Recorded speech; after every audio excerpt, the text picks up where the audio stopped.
Nous sommes jeudi 24 juillet 2025, auditeurs auditrices des programmes du Studio Kalangu. Merci de nous avoir reçus chez vous pour ce nouveau numéro de ce jeudi. À la présentation, je suis Habib Garba et je suis avec Nafissa Adamou Sirfo ce soir. Nafissa, bonsoir, comment tu vas? Je vais bien, Habib, et toi? Super, alors Nafissa. Habibou, ce soir, la technique est assurée par Seni Isaka et à l'édition, nous avons Moussa Hassan. Dis-nous quel est le programme. Nafissa, aujourd'hui, comme chaque jeudi, il y aura la rubrique hebdomadaire éducation numérique. Le reportage des régions nous amène à Maradi à la découverte de Boukara Chafani, propriétaire d'une grosse cylindrée. Et notre rubrique Loti du jour va parler aujourd'hui de l'importance de la carte d'identité pour un citoyen. Et aussi, il y aura de la musique à 100% made in Niger, mais aussi de l'actualité sportive. Nafissa, c'est parti donc. 35 minutes. Oui, 35 minutes. Alors, chers auditeurs et auditrices, pour ce soir, nous avons un invité. Il s'agit de M. Tchernodia. Il est promoteur de Hadiakop, un événement sportif et caritatif. Bonsoir, M. Tcherno. Bonsoir à vous. Merci donc d'avoir accepté notre invitation.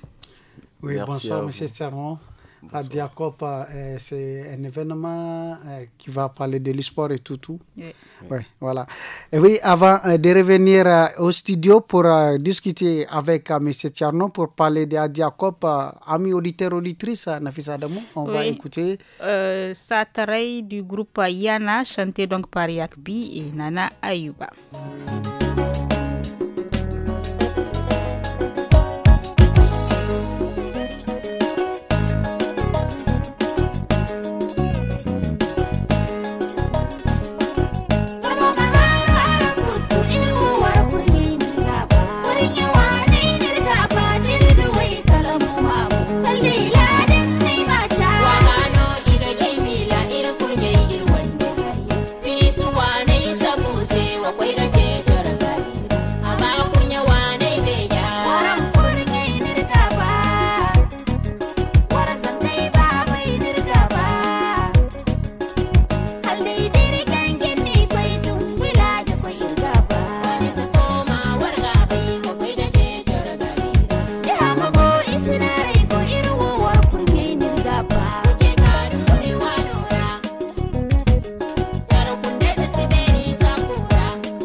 Oui, Kourigné Wanei, Nirgaba, Satarei, ici le groupe Yana parle de la musique et de la musique Nafissa, c'est clash party entre Kiza et Madame. Et Madame, effectivement.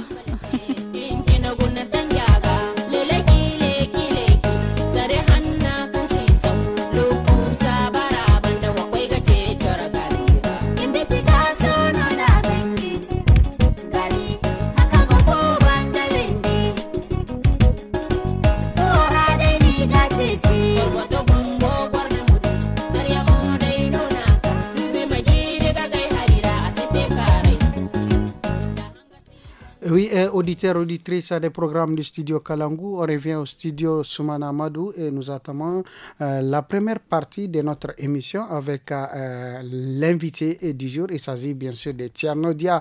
Je rappelle que vous êtes promoteur de Hadiakop, n'est-ce pas? C'est bien prononcé. C'est ça, effectivement, Hadiakop. Alors, parlez-nous de l'événement alors. Donc, la Hadiakop, c'est un événement sportif et caritatif. Donc pourquoi sportif? Parce qu'il y a un tournoi de foot, et caritatif parce qu'il y aura une campagne de don de sang plus une collecte de fonds qui sera destinée au Centre national de référence de la drépanocytose. Ça sera sur 3 jours, Inch'Allah. Ok. Alors, quelles étaient vos motivations à travers l'organisation des Hadia Cup et les objectifs recherchés? Depuis très longtemps, j'avais l'habitude d'organiser des tournois de foot. Après, donc, je voulais innover. Et j'ai intégré la campagne de don de sang. Donc après, j'ai changé le nom en Hadia parce que Hadia, en fait, ça veut dire Hassi Hadia, ma soeur qui est décédée il y a 3 ans et qui était drépanocytaire. Donc, de base, pour la première édition, c'était prévu de faire le don à un orphelinat local. Mais après, avec des conseils et vu les circonstances, un grand frère m'a conseillé de faire plutôt le don au Centre national de référence de la drépanocytose. Alors, nos condoléances pour le Merci. décès de la sœur. Et ce sont donc des activités comme le football uniquement et le don de sang. Il y aura le football. Oui. Ça sera l'événement central, on va dire, parce que ça va se dérouler sur 3 jours. Du 25 au 27, avec les phases de poule qui vont se jouer sur 2 jours, vendredi, samedi et dimanche, avec les demi-finales et la finale. Et le dimanche 27, nous allons commencer tout d'abord avec la campagne de don de sang, en collaboration avec le CNTS à partir de 9h, Inch'Allah.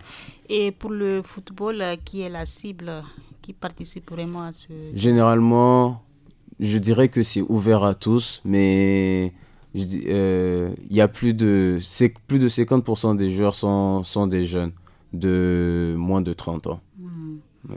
Mais aujourd'hui, quelle est la place qu'occupe la jeune fille aussi dans Hadia Cup? Est-ce qu'elles sont là? En tout cas, dès la première édition, les jeunes filles m'ont beaucoup aidé. J'aimerais les remercier quand même parce que parmi les bénévoles, plus de 60% c'était des filles.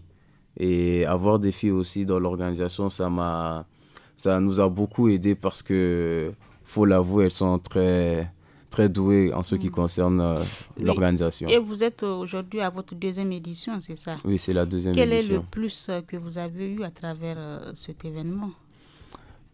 Comparé à la première édition? Non, genre avec même la première édition aujourd'hui, qu'est-ce que vous pouvez dire que vous avez gagné? Est-ce que le don de sang, ça a marché? Le football, ça vous a permis de réunir autant de jeunes? Qu'est-ce que vous avez gagné? En tout cas, la Hadia Cup, l'année dernière, on a réussi à réunir par jour minimum 150 personnes.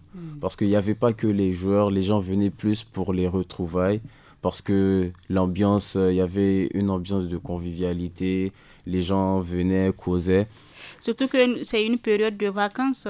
Surtout, c'est une période de vacances, d'où même pourquoi on a choisi cette période, parce que généralement, c'est la période où tout le monde rentre, tous mes amis, donc aussi leur donner la chance de vivre cette expérience avec moi. Et vous avez le soutien de votre famille? Oui, bien sûr. Ils me soutiennent beaucoup depuis la première édition. Et un quelconque soutien outre celui de la famille? En tout cas, avec les partenaires, ça avance bien. J'ai beaucoup de partenaires qui nous aident en service et en cadeaux, et aussi quelques partenaires financiers. D'accord. Alors, restez avec nous avant d'entamer la 2e partie de notre entretien. Habib, nous allons encore écouter de la musique cette fois-ci.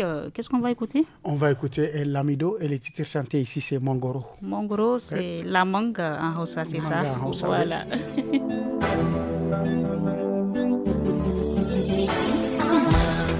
Mama Mangoro, Mama Mangoro. Mama, mama, mama, mama, big S, big mama.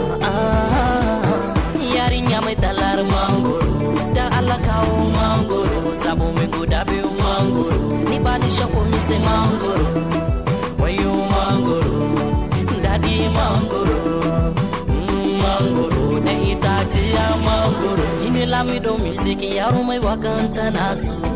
Yau na so da sabuwar waka mangoro saboda ina so da in sha rubabben mangoro gwara na lasa kafan giwa mai faso shi yasa na zane shi mangoro taro na fi son abin na waka so na tuna da yarinta a lokacin da muke zuwa saka mangoro duk gidan da muka haura sai dai kaji mai gadi yana faɗin akar da ko riga mun dalle mu labe mu cire sai mu tura a mangoro ko a washe ma yana sha wani da rana yake sha, wani ko da dare ma yana sha, wani nuna ne yake sha, wani ko bai nuna ba yana sha, ko na haram yana sha muje.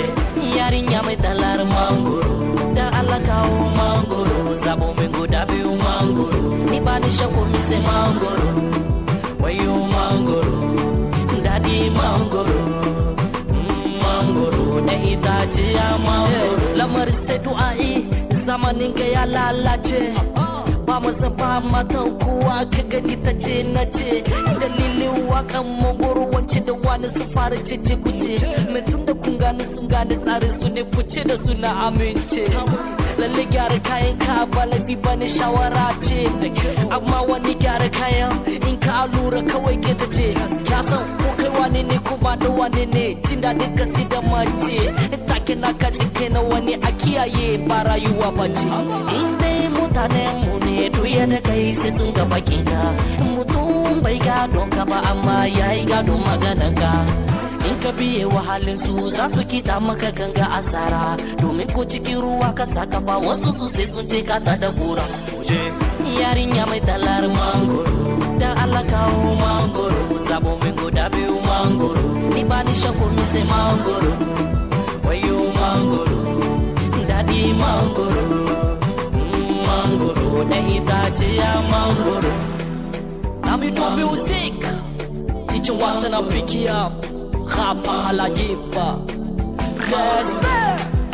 Mangoro, mangoro. C'était là donc le titre Mangoro de Lamido. Alors retour au studio avec notre invité. Et si vous venez de nous prendre en cours, nous sommes donc en compagnie de Tchernodia. Il est promoteur de Hadiakop, un événement sportif et caritatif. Oui, monsieur Tchernodia, merci d'avoir accepté d'être avec nous aujourd'hui. Vous avez tout à l'heure dit que l'activité principale c'est le foot, le tournoi de foot. Alors vous pouvez nous dire combien de clubs participent et comment se fait le choix de ces clubs? Le tournoi de foot se jouera avec 8 équipes réparties en 2 poules de 4. Donc les 2 premiers jours, on va jouer les phases de poule. Puis dans la matinée du dimanche, jouer les demi-finales et jouer la finale l'après-midi. Donc pour les choix, on n'a pas été exigeant. Tout le monde peut y participer. Peut-être le studio Kalangu aurait pu former une équipe, venir s'inscrire et juste payer les frais d'inscription. On a des bons joueurs pour ça. Hein. Ouais, donc pour la prochaine édition, des groupes d'amis, ils se sont inscrits, payé les frais d'inscription et on n'a pas vraiment été exigeant dessus. La Hadia Cup était c'est ouvert à tout le monde. Il y a des frais d'inscription à combien? Les frais d'inscription s'élèvent à 50 000 francs et l'inscription se faisait sur le site avec le système de paiement directement intégré dessus. Et aujourd'hui, vous avez combien d'équipes déjà qui y participent? 8. Ça fait déjà 2 semaines qu'on a les 8 équipes. Et quelle est la récompense pour les vainqueurs? La récompense, déjà, il y a beaucoup de partenaires qui offrent des cadeaux. Déjà pour les 10 joueurs de l'équipe gagnante. Pour les 3 trophées individuels, c'est-à-dire le meilleur joueur, le meilleur buteur et le meilleur gardien, avec une petite enveloppe. En tout cas, l'année dernière, le vainqueur de la compétition, il a remporté 150 000 francs. Et le deuxième, il a remporté 50 000 francs. Donc, on lui a remboursé ses frais d'inscription. Donc, cette année aussi, ça dépendra des finances de l'événement. Oui, on sait que vous êtes jeune aujourd'hui pour un tel événement. Et donc, quels sont les défis auxquels vous faites face? Ça ne manque pas? C'est vrai qu'au début, quand on voyait un jeune taper aux portes des bureaux, on ne faisait pas trop confiance. Mais après, les personnes qui ont pu me soutenir, ils ont vu que c'était du sérieux. Donc, ils ont tenu. Il y en a déjà la plupart qui ont tenu qui se sont réengagés en tant que partenaires cette année. Et c'est vrai que avoir des soutiens financiers, ça se complique quand même. C'est pas facile, mais vous tenez. On tient le coup. En tout cas, concernant le foot, comptez sur nous l'année prochaine. C'est Studio Kalangu qui va prendre vraiment le trophée. Alors, dites-nous, à travers le don de sang aussi, c'est des vies que vous sauvez. Quel est votre sentiment personnel en faisant vraiment ça? Je voudrais qu'à travers ce genre d'événement, plusieurs jeunes commencent à prendre des initiatives d'eux-mêmes pour donner du sang. Ne pas attendre qu'il y ait un appel ou bien un événement pareil pour donner du sang. Aujourd'hui, un homme peut donner du sang chaque 3 mois et une femme chaque 4 mois. Donc peut-être que grâce à ce genre d'événement et la sensibilisation, nous allons sensibiliser les gens à donner du sang d'eux-mêmes, ne pas attendre qu'il y ait des événements ou bien qu'on fasse un appel à eux. L'année dernière, nous avons raté quelque chose concernant le don du sang parce que pendant la journée, nous avons pu récolter moins d'une vingtaine de poches de sang. Donc pour cette année, nous avons pris les dispositions et l'objectif est de récolter minimum 100 poches de sang. À savoir que le CNTS et des hommes ont besoin de 200 poches de sang par jour, mais ils n'arrivent pas à couvrir ce besoin. Donc bonne chance. Oui, bonne chance vraiment. Et maintenant, en termes de perspective, au-delà de ces 100 poches visées, qu'est-ce que vous comptez aussi faire pour ce centre? Pour ce centre, oui. On va récolter les fonds. La cagnotte sera ouverte demain, le jour du début de l'événement. Et nous allons la fermer 2 semaines après l'événement pour avoir le temps de récolter le maximum. Et avec ça, nous allons acheter des produits.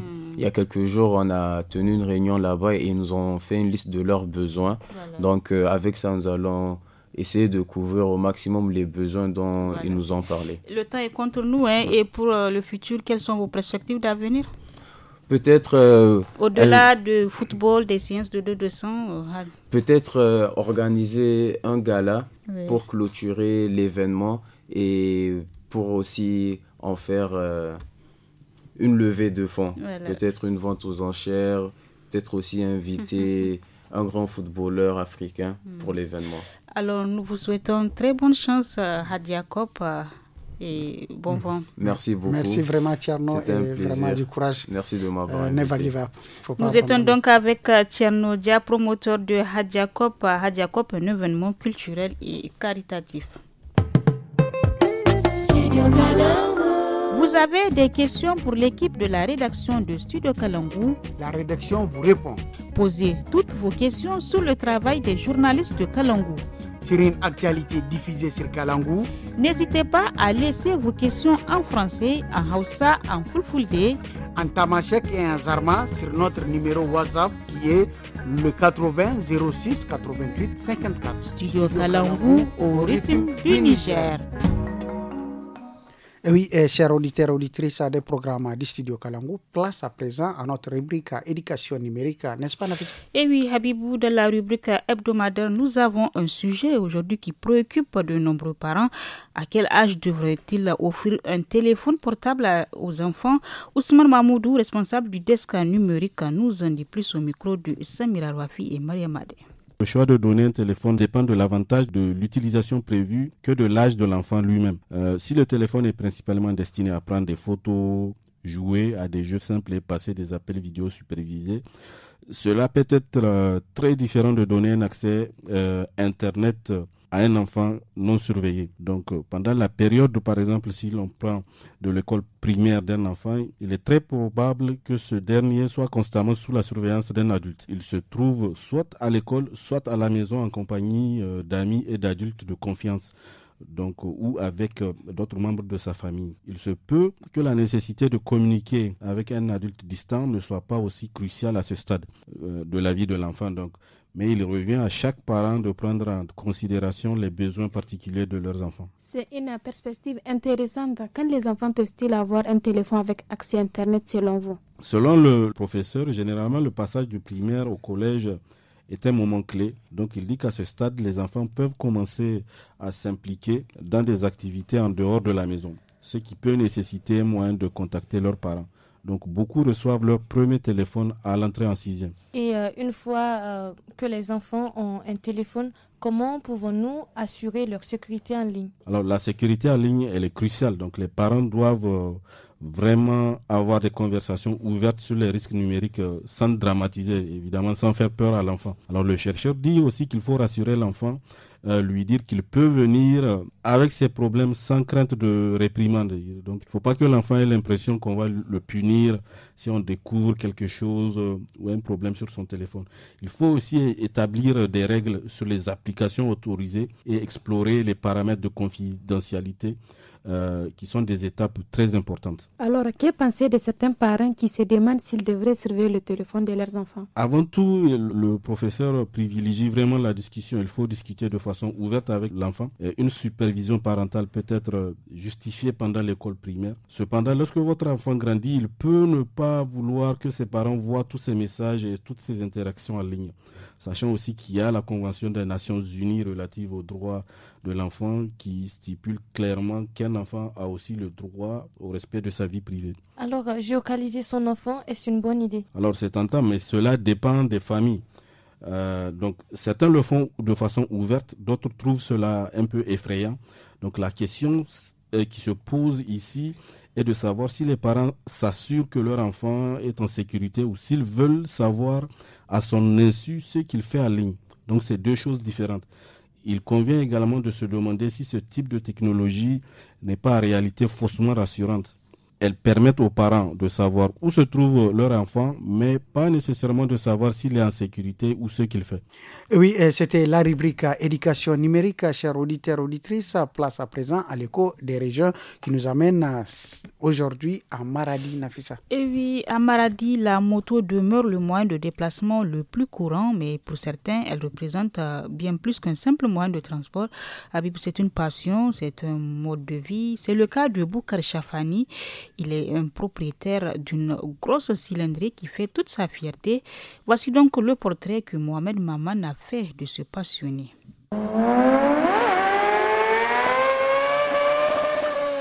Ce vrombissement puissant de la moto, cette vitesse qui déchire l'air, Boukar Chafani en vibre à chaque fois. Il est passionné de moto, mais pas de n'importe quelle machine. Les grosses cylindrées, les motos puissantes. Une passion qui remonte à sa tendre jeunesse, nourrie par les images percutantes des chanteurs américains comme DMX, notamment dans le clip Rough Riders. Depuis, tout est en place dans sa vie pour qu'il puisse vivre pleinement cette passion. C'est vrai que ce sont des engins qui ne sont pas accessibles comme vous l'avez souligné, mais bon, comme on dit, la passion a un prix. Je tout le temps avec mes amis, quand ils me traitent de fou pour avoir investi une telle somme dans une moto, parce que à chaque fois que les gens nous voient sur la moto, sur la passion de notre moto, la seule chose qu'ils voient, c'est accident, blessure, fracture et mort. Mais ce qu'ils oublient, c'est que c'est la passion. Quand il s'agit de passion, d'abord, la première des choses, on met les moyens pour vivre notre passion. Ce qu'ils disent, c'est tout à fait normal parce que c'est des gros cylindrées, c'est des engins à 2 roues, donc on est vraiment exposé. Pour vivre ce rêve, Boukar Chafani n'a pas hésité à investir une petite fortune dans l'achat d'une moto puissante, celle qu'il a toujours rêvé de posséder. Aujourd'hui, il en tire un immense plaisir, tant le sentiment de liberté qu'elle procure le comble. Donc actuellement, j'ai une Suzuki GSR 600 de 2006. C'est une moto qui fait 220 au compteur, 6 vitesses. Et puis bon, c'est mon autre bébé comme on dit. Et ça vous a coûté combien? Comment on appelle ça? Secret d'État. En fait, pour ceux qui ont l'aspect de la sécurité, c'est pas uniquement, je pense, ceux qui ont les grosses cylindrées, même ceux qui ont les moyennes et petites cylindrées, parce que la sécurité, c'est très important. Donc maintenant, pour nous, les passionnés, les fous, entre griffes comme on nous appelle, le casque seulement ne suffit pas. Parce que il faut qu'on se protège des orteils jusqu'aux cheveux. On a les bottes, on a la combinaison et bien sûr le casque. Maintenant, pour le prix, bon, en moyenne, ça peut aller au moins, pour une combinaison standard quand même, ça peut au moins coûter 100 000. Hein. Même s'il n'a toujours pas le temps de faire de longs road trips, ces grands voyages à moto qu'il affectionne tant, Boukar saisit chaque occasion pour prendre la route et profiter pleinement. Et quand il le fait, c'est toujours avec prudence et rigueur, en prenant soin de respecter les règles de sécurité. Vu l'activité que j'exerce exactement, je n'ai pas vraiment trop le temps de faire de longues distances. Donc, c'est vraiment les week-ends, parfois, très souvent même pour que la moto rôde un peu. Donc, je vais au service avec. J'ai déjà eu à faire le trajet de Maradi, Zender. Mais bon, c'était il y a 2 ans de cela. En ce temps, encore, la voie était quand même assez bonne. Bon, ça m'a pris à peu près moins de 2 heures de temps. Sans escale, sans cassis, comme on dit. Je fais sans escale et sans cassis. À chaque fois qu'il enfourche sa moto, c'est un dépaysement total. Les sensations dépassent l'imaginable. Pour Boukar Chafani, c'est comme entrer dans un autre monde, une passion forte qui a fini par être acceptée par sa femme, bien qu'elle eût quelques réticences au départ. Elle a digéré avec le temps. Au début, c'est comme je le disais tout à l'heure, c'est accident, fracture et mort. Elle avait la même appréhension. Mais après, quand elle a vu que quand même je prends toutes les mesures de sécurité, je suis prudent avec. Mais bon, maintenant, c'est surtout les doigts. Elle m'accompagne surtout avec les doigts. Quand je sors, quand je reviens, elle a vraiment accepté. On ne peut pas comprendre tant qu'on n'a pas goûté. Donc, tant que vous n'avez pas vécu cette sensation, c'est pas quelque chose qu'on peut... C'est indescriptible. C'est vraiment quelque chose qu'on ressent, qu'on sent, qu'on vit. Marié et père de 3 adorables enfants, Bocar Chafani veut aussi servir d'exemple. Il se considère comme un motard conscient et responsable et espère qu'en le voyant bien équipé sur sa moto, d'autres motards prendront conscience de l'importance des équipements de sécurité, un geste de prévention qu'il souhaite voir se généraliser pour une circulation plus sûre.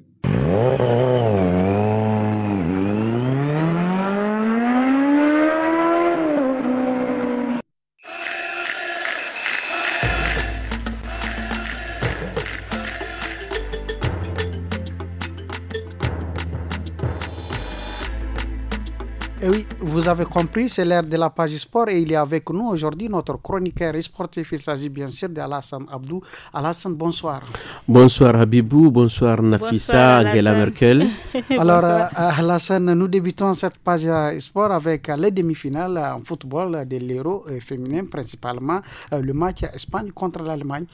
Et oui, Habibou, l'équipe féminine de football espagnol portée par la double ballon d'or Atiana Bonmati a reçu mercredi 23 juillet à Venerabout 1-0 des Allemandes en demi-finale de l'Euro 2025. Elles affronteront, comme lors du Mondial 2023, l'Angleterre dimanche en finale à Bâle, c'est en Suisse.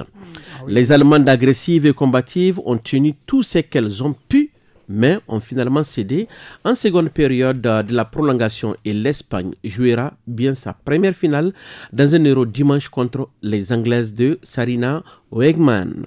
Ce succès est aussi historique car c'est la première fois et c'est la première victoire de son histoire contre l'Allemagne et que ça soit en amical ou en grande compétition. Et c'est aussi une petite revanche du match pour la médaille de bronze de JO à Paris 1-0 remporté par les Allemandes l'été dernier. L'Allemagne, sans sa capitaine blessée Giulia Guin et avec 2 joueurs suspendus, a été très solide, notamment pendant les 10 dernières minutes de la première période où les joueuses de Monsettomé ont poussé à la 40e, à la 41e, à la 44e et à la 45e minute. La capitaine Irène Paredes a même trouvé le poteau à la 40e minute sur un corner de Pina. La gardienne allemande Anne-Catherine Berger a sorti de nouveau un gros match comme samedi dernier contre la France 1-1 et en fin de compte au tir au but 6-5 à l'image de son arrêt sur cette frappe d'Esther Gonzalez trouvée sur une belle ouverture de Paredes à la 45e minute. En tout, la portière allemande a fait plus de 15 parades. Apparemment, ils ont tenu bon. Ils ont tenu bon et moi, j'étais surpris de voir des équipes. Moi, je suis sûr d'une chose, ces équipes féminines peuvent très bien battre même des équipes masculines. Voilà. Alors, parce que vraiment, c'est autre chose. Quoi, quand tu vois des équipes, des clubs, pas des équipes... Bon, tu penses que ces femmes-là ne peuvent pas tenir face à l'équipe de la Centrafrique ou du Tchad? Bon, à présent, Alassane, on parle de la Coupe IFOAB U20 2025. C'est mieux. Oui, Nafissa, la Côte d'Ivoire a consacré son titre en Coupe IFOAB U20 après sa victoire 0-1 face au Nigeria en finale. Le Ghana, de son côté, a décroché sa médaille de bronze en dominant le Niger, je vais le dire parce que c'est de l'information. Dans une finale disputée ce mercredi soir, la Côte d'Ivoire s'est imposée face au Nigeria grâce à un but de Zakaria Tindano, inscrit à la 91e minute 1-0. Une réalisation décisive qui permet aux Éléphantos de conserver leur couronne régionale et de confirmer leur suprématie dans la zone IFOA B. Les hommes de Younes Zerdouk ont fait preuve de solidité et de patience pour contenir les offensives nigérianes avant de frapper frappé en fin de match. Cette victoire ouvre de belles perspectives pour la génération ivoirienne en vue des prochaines qualifications de la CAN U20. Le Ghana complète le podium, même si ce n'est pas de notre volonté, parce que si vous vous rappelez, les Nigériens ont porté quand même réserve contre un joueur du Nigeria. Malheureusement, ça n'a pas porté, sinon on allait jouer la finale. Donc le Ghana, dans le match pour la 3e place, s'est imposé face au Niger sur le score de 2-0. Les jeunes Black Starlets repartent avec la médaille de bronze grâce à une prestation sérieuse, aboutie, concluant leur tournoi sur une note positive. J'allais vous poser une question, mais il y a les techniciens déjà qui me disent que c'est bon. Merci, merci. Le temps est contre nous. La prochaine fois. Voilà, place donc à présent à la chronique Loti du jour qui nous parle de l'importance de la carte d'identité pour un citoyen. En effet, cette pièce d'identité instituée par la loi est non seulement obligatoire pour tout citoyen, mais surtout nécessaire dans la vie active de ce dernier. N'est-ce pas, Karimi et Samira Rouafi?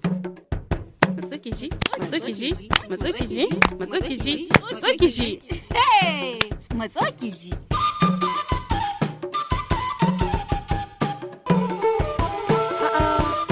Barka lale. Yar uwata kina lahiya? Ya ne? Ya hanya? Ina fatan dai kin kawo mana wasu abubuwa ko? Ke, ki kara mini haushi kin shi ko? Yau ban zo da shi ba. Allah ya baki hankuri. Me ya faru? Wa ya sa ki cikin wannan halin? Koko Muhammad ne da ki gani waje bisa kan majalisa? Inda ma shi ne. Bari in aje kayana in huta sannan in baki labari kaɗan. To am shiga ruwa ki sha. To gaya mini me ya faru? Ina son in ji abin da ya sa ki cikin wannan halin duk ke bi kanki duk ya biya ɓaci. uwa, in na faɗi miki abin da ya same mu kan hanya daga ƙauye zuwa nan Yamai, ba kya yarda ba. A kan kowane iyakar gari, na ce miki sai an sabke mu, an tsaida mu. Abin bai burge mu ba ko kaɗan, wanda ya sa kenan muka yi latti. A'a, don me yasa ake jida ku daga mota kuma a maida ku? Ko kun kwaso sayan ƙwaya ne cikin mota? A'a, wai kawai don saboda cikinmu wasu ba su da katin ɗan ƙasa wanda ake ce ma karti d'identité. He ka ce dole ne ka yi shi. Haba ke ko yar uwata. Ai wa'anda sun ka jida ku suna da gaskiya. Tun da ke ga kun keta doka ai. Ai katin zama ɗan ƙasa. Dole ne kowane ɗan ƙasa ya yi ta, inda ya kai shekara 18. Wannan shine ke sa a san ko wane ne kuma a samu a kare shi, don ba a sani ba abin da ke iya faruwa. Kariya da mi, kuma da wa. Cikin ƙasa ta fa nake, wani irin abu ne zai same ni. Gaskiya, ni dai in haka nan ne ko, ba na sake zuwa birnin nan ba. Can ta matse miki in kina son ki zo, in kina son ki zauna can cikin wannan sulurin ƙauyen naku. Amma ina son ki san da wani abu.